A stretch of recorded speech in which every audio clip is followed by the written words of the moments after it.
Assalamualaikum warahmatullahi wabarakatuh. Perkenalkan, nama saya Angga Dwi Renaldi dengan NIM D1B018061.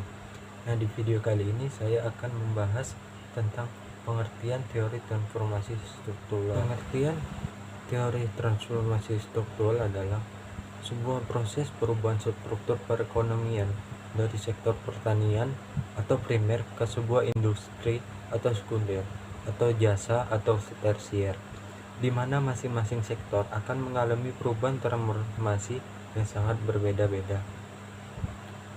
Penelitian yang dilakukan oleh Hollis Kearney tentang informasi struktural menunjukkan bahwa sejalan dengan peningkatan pendapatan per kapita, perekonomian suatu negara akan bergeser dari yang semula membandingkan sektor pertanian menuju sektor industri.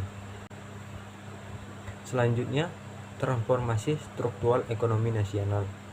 Pengalaman negara-negara maju dalam transformasi struktural, hampir semua negara di dunia berawal dari sektor pertanian, di mana sumbangan sektor industri hanya sebagai kecil saja.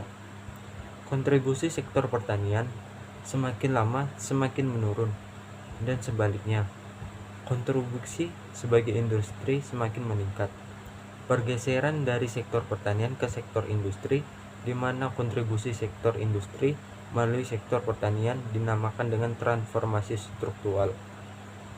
Perubahan dominasi sektor peternakan menjadi sektor industri tidak hanya dilihat dari pendapatannya, akan tetapi juga dilihat dari ketenaga kerjaannya, di mana untuk negara pertanian jumlah tenaga kerja di sektor pertanian lebih besar dibandingkan dengan sektor perindustrian dan sebaliknya. Selanjutnya, kendala-kendala transformasi struktural. Setiap negara memiliki kendala yang berbeda-beda dalam melakukan transformasi struktural. Luyten dan Van Danden tahun 2012 menyimpulkan kendala Indonesia antara lain pendidikan rendah membuat rendahnya pemanfaatan teknologi. Pembangunan yang tidak merata membuat transformasi struktural hanya terjadi di daerah-daerah yang memiliki infrastruktur memadai. Fokus ekspor barang mentah di mana lalu membuat industri Indonesia telat untuk mendorong produksi barang-barang dengan nilai tambah yang tinggi.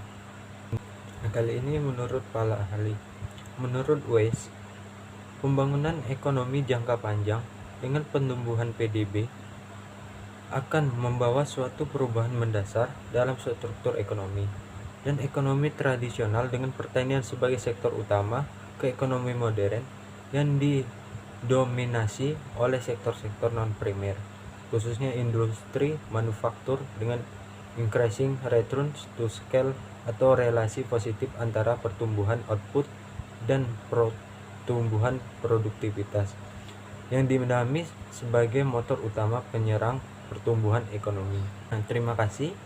Mungkin itu saja video kali ini. Saya akhiri. Wassalamualaikum warahmatullahi wabarakatuh.